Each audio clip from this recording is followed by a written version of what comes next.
Should you ever write opening or closing credits in your screenplay? For almost every script, the answer is no.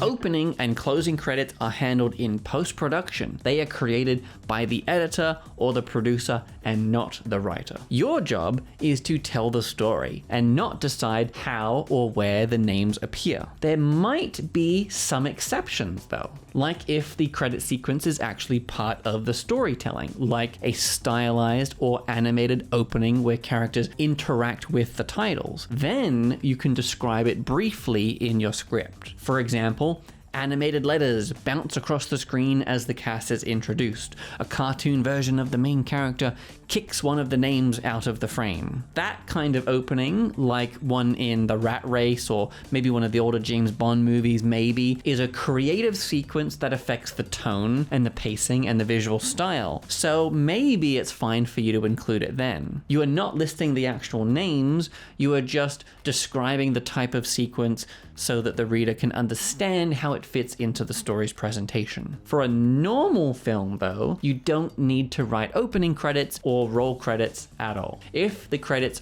aren't part of the story, leave them to the production team. And that is when and when not to include credits in your screenplay. And if you want some help getting your whole script in shape from page 1 to fade out, then there is a 10-day screenwriting course linked in the description that'll walk you through the entire writing process. Thank you for watching, and I will see you in the next video.